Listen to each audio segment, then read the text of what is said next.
بسم الله الرحمن الرحیم. د لوی سپېڅلي څښتن تعالی په سپېڅلي نامه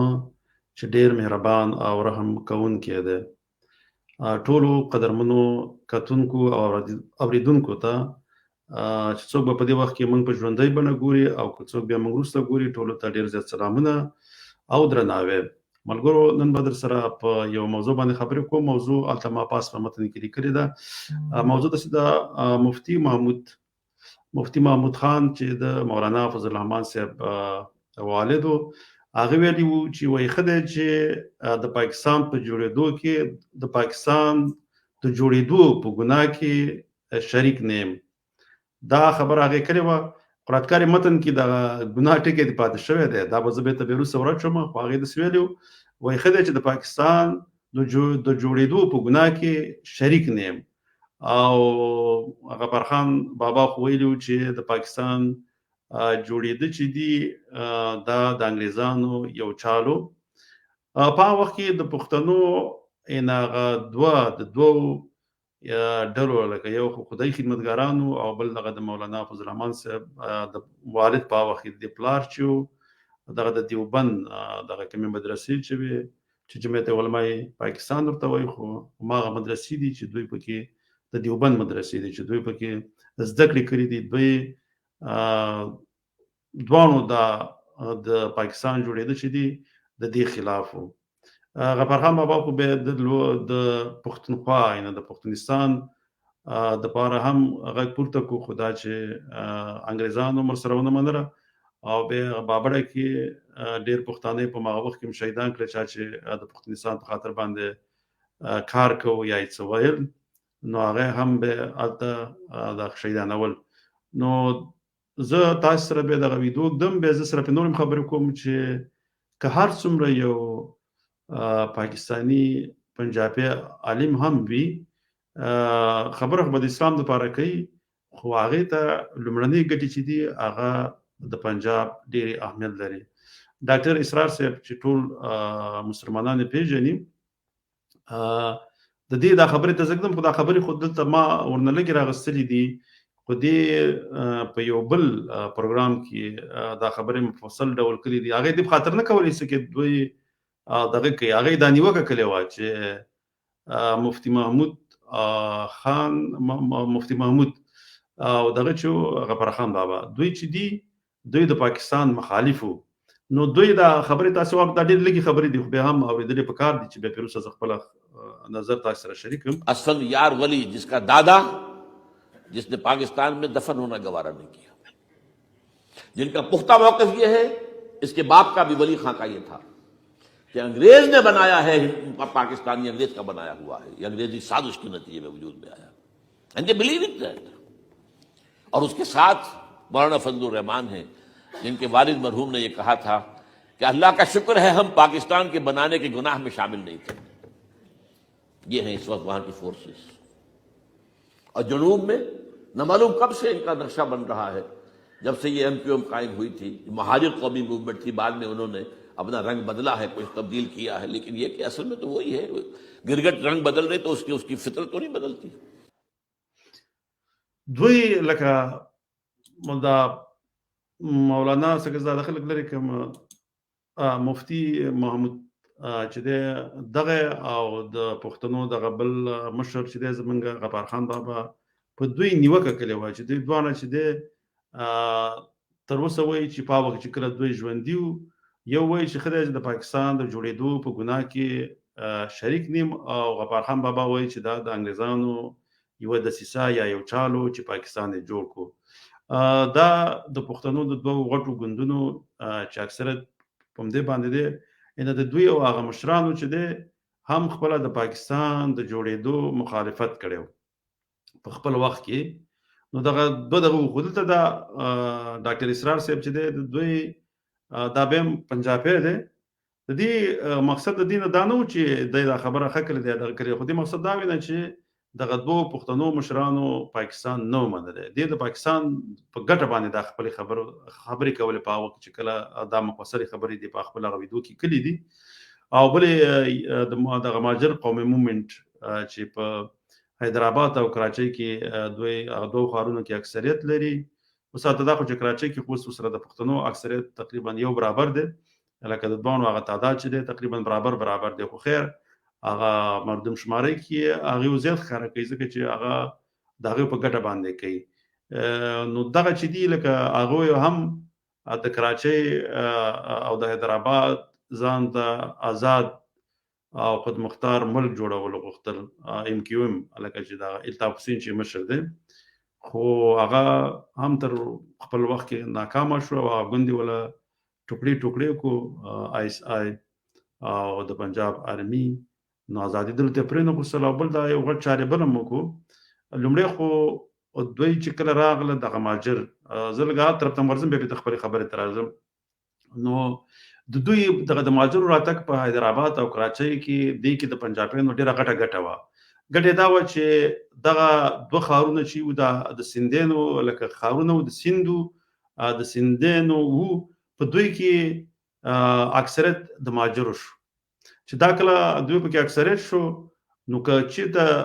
سیندونو یو وخت کې سیندو دیش په نوم باندې لکه کنه لکه هغه د مخکې نه نیتو چې د یو هیواد ځان ته جدا جوړ کړي یو وخت کې ناغه سیند دوی شاغه کم خوب چې هغه ولا ختم کو ځکه د دوه خارونه چې او مهم خارونه چې هغه ولا په دغه ماجرو باندې اکثریت پکې دوی راوصل مطلق اکثریت پکې او هغه دغه شروع ده نو به سیندیان په دې ډارې دل کې چیرته منګه د سیند دوی ژغورن دغه دغه چې دي خارونه دغه هم زمونږ د لاس زی نو هغه به غلی پاتې دي نو به وخت خپل دغه ماجر چې دغه دغه کې چې خارونه کې به دوی ځان ته جدا اول جدا سبب وختله به ورسره ویره کې چې سبنه نو موږ خپل ځان ته یو جدا ملک جوړ کو ځکه دوی تاریخ بندرګان درلودل او لکه دی وختل چې دغه ټول دغه کوم وسایل چې د کراچۍ او حیدرآباد کوم دي دا باید د دوی په لاس کې نو د دوی چې دی به دغه خپل ګون چې الطاف حسین جوړ کو نو هغه د خپل ځان لپاره دغه آزاد هیواد وختو به پنجابیانو په دې کې یو غټ بل چاله ملوبه ځکه هغه په دې باندې پویدل ک اوس کو دغه یو غټ خطر دی هغه د چلو کو چې دا قبایل چې دغه منطقي د پښتونخوا نه غوښنه خلک روزګار لمتله به روسه د ځلې چې د اپریشن نو شو مخکې په بلوچستان کې څه اپریشن نو شو دا غزنه ډیر زیات کډوال چلار ځکه بل ځکه روزګار نو ناغم لاړ کراچۍ او حیدرآباد کې خو اکثره په کراچۍ کې مشولو چې دې سره هغه د ماجرو کوم اکثریت چې هغه هم اکثریت پاتې نشو هغه سره د پښتنو دومره یو لوی تعداد کې الته زی په زی شولو چې اوس خپل کراچۍ چې هغه د ماجرو پاتې نشو نو الته اوس ماجر او سیندین پښتانه ورسره بلوچ او به خپل دغه پنجابین دا د شولو چې اوس مخلوط کړه نو دغه خطر چې دی چې دا شي د پاکستان یا د سند هغه ولا د منځ ویوړو نو دغه یو غټ چال دی چې دی د یو وبو او خطر چې دی هغه ختم کو نو دا به همیشه د پاکستان نه خود د پنجاب په تسلط کې وي د پاکستان تسلط د پنجاب تسلط د پاکستان حکمرانی د پنجاب حکمرانی نو دغه شی دی اوس هغه چې دی هغه خطر دی لاړ به دوی اوس یو بل لوبه به کوله د سیپیک په نوم باندې چې هغه د سیوا چې د رغبه په لحاظ باندې بلوچستان چې دا 15 د ټول پاکستان جوړي ینه یو 40 پورې فیصد دا جوړي ینه تقریبا نیم پاکستان چې دی اوس د باقی پاتې پاکستان چې دی کې ډیر ازمکه چې دا د جغرافیې په لحاظ باندې دا د بلوچستانو ده خود د نفوس په لحاظ باندې د دریوالو سبونه د نفوس ډیر زیات کم دی د دومره کم دی چې قومي اسمبلی ته د دوی هغه سیټونه په نش برابرۍ د منورو په مقابل کې نو دوی اته ډیریټ نه دغه نه لري خپل صحیح نمائندګي نه لري سنت کې شته سنت کې خو به یو مرزي خو هغه به بل مسله د باغ به بل ور خبرې کو خو قومي اسمبلی کې د سیټونه په نش برابر دي او بل دا د سیپیک مسله دوی د جوړوله چې که سیپیک جوړ شي البته به کار ته ډیر ضرورت نو د کار نه به خلک د کم ځای نه راځي ځکه البته ټول واکدار پنجاب دی د پنجاب نه به ډیر خلک د کار لپاره راځي البته به هغوی ځمکې اخلي البته به میشکیږي او وسیږي به ځمکې به په قبضه کې ولا پنجابیان دغه د پنجاب آرمي ورکوي نو هغه تعداد لکه چې اوس د بلوچستان وایي کنه د بلوچستان کوم سیمه چې د ګوادر دا به هم بیا دلته د پنجاب اکثریت شي او خپل بلوچستان به بیا په اقلیت کې پاتې شي. بیا چې دا اوس بلوچستان کوي دغه باندې نشي کولای. نو ځکه که تاسو کله فکر یې دا تاسو چې کله ګورئ چې دا په کویټه کې دا پنجابیان چې کله وجني بلوچان هغه دې خاطر وایي ځکه چې هغه دغه شي نه یریږي ځکه دیو اکثر هغه په نخښه کوي خپل بلوچان په نخښه کوي دې خاطر باندې چې هغه په دوی پوهیږي ځکه چې زمونږ دغه گوادر خو پنجابیانو په چینایانو باندې خرڅ کړی دلته به چینایان هم راځي او پنجابیان به هم راځي کار به ټول هغه کوي او خاورې ول زمونږ ورکړه. نو دا خو دا لکه خو دې کې به زمونږ پښتانه او بلوچان په دې ځینو شان باندې نه پیږي. بلوچ کله ازادي غواړي نو د پښتون تاسو ورختای ګل خان هغه د خاطر باندې ورختای چې تولې د پنجاب نه ازادي اخلي ته د پنجاب په غلامۍ کې خي او خبر نه دوه غلامان استي. نو د دې د پاره د پښتون د بلوچ په غلامولو کې د پنجاب سره مرسته کوي ځکه څه وکي ځکه چې هغه اف سی کې دوی ډیر زیات تر جوړزګار نه اکثره خلک به انګریزانو بم اف سی په خاطر جوړ کړی و چې دغه منطقي باندې د انګریزانو واکمنی وکي په وخت چې پاکستان جوړ نو نو هغه اف سی پاتې دا اوس دغه ته پاتې ده د پنجاب ته پاتې ده او پنجاب په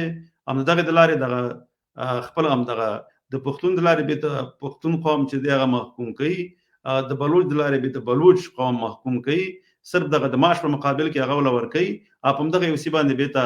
لکه هغه کې خو بلوچ هم دي پښتانه دي به د بلوچان او پښتانه په وجني او د پنجاب را د سید لپاره او دغه پښتانه چې کار کوي هغه به دي نه پیږي خو بس هغه صرف خپل هغه معاش تنخواه دي او غیر مستقیم د پنجاب د بلادستۍ لپاره خپل رور چې دی هغه دغه په غلامۍ کې ورکي د خپل خاورې دا کوم وسایل چې دي دا کوم نیچرل ریسورس چې وته وي یا منرال چې وته وي دا دغه په اختیار کې ورکي. نو دلته پنجاب په لخوا پالیسی په مخ باندې وړي خو پښتانه او بلوچ دي دا دوک کېږي سید بلوچان چې دي هغه خو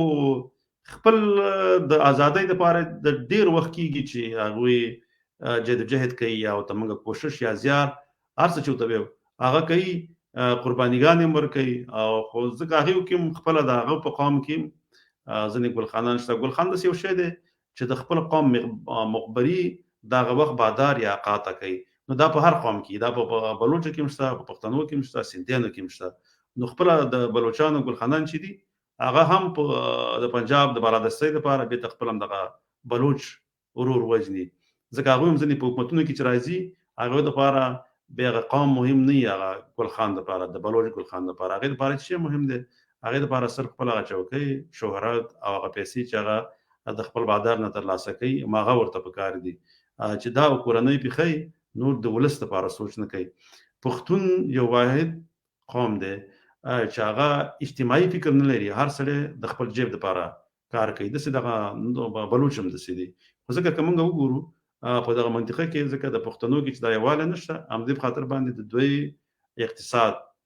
په نسبت د نورو قومونو لکه د ایرانیانو یا د پنجابیانو اخواته ازبک ترکمن د دې ټولو په مقابل کې دا کمزوري ده په عموما کې افغانان هم د سيدي ځکه افغانانو کې خپل کومه وګورو په افغانستان کې چې دا کوم قومونه وسیږي اتفاق نه لري یو بل سره همیشه په جګړه باندې اخته ځکه خو دغه نورو هیوادونو نه ورسته پاتې دي ګنې هیڅ مشکل نشته موږ دومره نیچرل ریسورسز یا طبي زیرمې او ته وایي کار څه ته یا منرال چې دا قیمتي ډبرې او ته وایي څوک د کاني وایي دا افغانستان کې ډیر زیات دي ځنګلونه هر څه لري او بل لري خو دا چې د اقتصادي وضع په دا منطقه کې ځکه نه کېږي په افغانستان کې ځکه چې تل ډیر وخت نه دا جګړه روانه ده او قانون خپل یو بل وجني او یو بل حق او حقوق نه تسلیموي همیشه یو قوم کوشش کوي چې د بل قوم حق وخوري دا ښه کار نه دی هم نسې په خپل پښتانه چې دی به دغه یو لوی قوم دی هغه کې هم اتفاق نشته اتفاق پکې نشته نو ځکه د پنجاب نه خپل ازادي تر لاسه پورې نه دا غوښتل نو ان شاء الله تعالی په دې به بل ورځ زه خبرې کوم ځکه دا خو تقریبا کلم وخت و زبر اعظم د خیر سره نو نن نا وخت شو نو خبرم ډېر نه وګدم بس یو څو کومنټ بس تاسو ولولم او بس به بعد الله پامني واخلو نو اولم دغه غازی ورور لګ ډیر وخت بعد مې به ته ولیدو د دې دا ښکارا کوم سلام را لګره نړۍ من غازی ورور ژوند دی اوس او بیا چې د نور محمد نور ورور هم سلامونه را لېږلي دي نړۍ مننه. نور صاحب تاسو ماته ویل تاسو ته یو ویډیو درلېږم، نو که هغه ویډیو دې کله هم راولېږله زه به یې جوړه کړم او ملګرو سره به یې شریکه کړم، که در سره یې بیا راولېږه. خو دا دلته مخکې چې ده ما خپره کړې نه وه، نو تاسې راولېږئ زه به بیا مې قراتي وګورم چې بیا له ملګرو سره شریکه کړو. شیرشاه سوري ورور سلامونه هم رالېږلي دي او نړۍ مننه وروره، ژوندی اوسئ. زموږ ګران ورور علي احمد علي ورور سلامونه رالېږلي، نړۍ مننه وروره، خوشحاله اوسئ. ډاکټر صاحب بس مننه ډېره زیاته. شاپور ورور هم سلام رالېږلی، نړۍ مننه. خان دا دغه څه ته کول دي دا وګورم. خزان خان سلامونه، نړۍ مننه ورور، تاسو ته هم سلامونه. د دې دغه ورور بل کمنټ رالېږلی.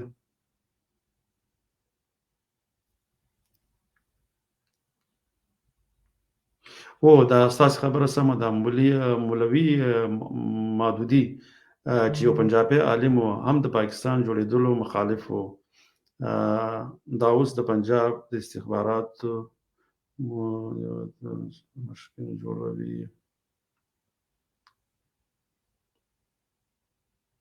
او د مودودي اولاد ته و، بالکل د پنجاب استخبارات د مودودي اولاد ته روزمره مشکل جوړوي. و هغه چې ده کنه لکه هغه جمعیت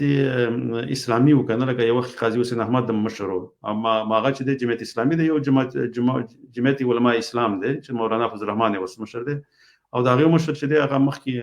دغه قاضي حسین احمد اوس مشر سراج الحق دی، او بنیاد ولرتکار هم دغه مودودي خوستلو. په هغه کې جمعیت اسلامي هند ورته ویلي هغه دغه هغه سید خپاوه کې هغه راتکار ما په سره دغه ډیر زیات دغه په هند کې وو. نو د هند هغه مذهبي ګوندونه چې بنیاد یې خسر شوی په هند کې، لکه د خپل د جمعیت اسلامي د دیوبند مدرسې ور دوی هم نه غوښتل چې دغه شي د پاکستان جوړ شي. مګر زما په خیال سره د بریلوي د مبارک په بيزي ورځ معلومات راټولم، دا بریلوي کوم مسله چې ده لکه دا ډیر اکثریت په پنجاب کې دي. د دوی ځینې ملایان چې وو هغه د پاکستان په جوړېدو ته خوشاله، ځکه دغه دیو اکثریت ټول پنجاب نیولې دي. دغه مسلک چې دی عملته دی، بیا هغه کې بیا دغه مسلک د بریلوي د مسلک خلک چې دی بیا په پښتونخوا کې کم دي، د ټول دیوبند مسلک والا وسیږي. نو دغه خبره دی صحیح کړی و چې هغه هم مخالفت کړي، خو ځکه نو هغه په وخت کې کنه لکه هغه غډي اکثریت چې هغه خپل په هند کې نو د خاطر باندې دا هغه مخالفت کړي. جمعیت اسلامي دا غوند بالکل صحیح خبره و. پنجابیان خو اوس زموږ باداران دي، نو کوم دا صحیح لګلره دی. حسین نقاری شیخ دی افغانستان جرأت لري چې چین د پنجاب په حق لڅوي. بیخي دومره ورکوټې لیکل شوی د ډاکټر صاحب لګلره دی راته سم نه ښکاري، ځکه زه کمپیوټر ته ناسم او کمپیوټر لګلره مزه کاغه کمرې ته کډین نږدې شم به میوازي سرخ کار کوي. دې په خاطر به لګ مشکلي دا غلسل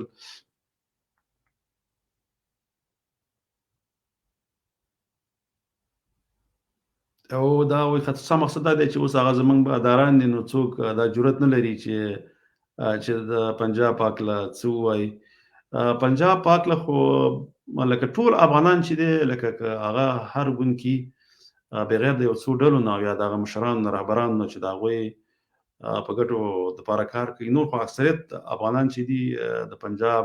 بلکې د پاکستان چې دغه مشر د پنجاب د دې خلاف دي. نو پنجاب چې دی نو په دې باندې موږ چې زار ورځ راځم هم دي پاړه لګې سو د پنجاب پاړه باندې لګې سو. حالته خو خلک روزري په پښتونخوا او بلوچستان کې ګلخانان جوړ کړي او د خاطر زمونږ هیواد کې ځنې خلک کوشش کوي وروزي. خو ان شاء الله تعالی زه همیشه دا وایم چې د افغانستان فضا چې دا هغه یو آزاد فضا د چرڅو راځي هغه په سر کې به د ازادۍ دغه ګرځي هوا ګرځي د چا غلامي به نه قبلې ان شاء الله تعالی. افغانان هم د سیدي کله وخت لپاره څوک دوکه کولې شي، خو مګر افغانان چې ان شاء الله تعالی دغه کېږي بنه د چا غلامي به نه قبلې. ځکه دې شاته نورم ډیر سیاستونه دي، ځکه خپل لکه زه چې هغه خبر لرم موسم خپل پاکستان حکومت چې دی هغه خپل لکه دغه پنجاب کوم پالیسي چې ده د خپل د طالب زدم ده د سینه ده طالب زدم ده ځکه هغه د پښتونخوا طالبان ته غواړي او دوی لا اوسه پورې نه ورکوي او په هغه کې لا دیو هغه کومه مسله چې ده هغه لا همداسې جریان لري. نو زه ان شاء الله تعالی بل ورځ به بیا خبرې کوو. تر بل ویدو پورې په لوی الله جل جلاله سپارم. خوشاله آرام او سوکاله ژوند ولرئ. د الله جل جلاله په امان.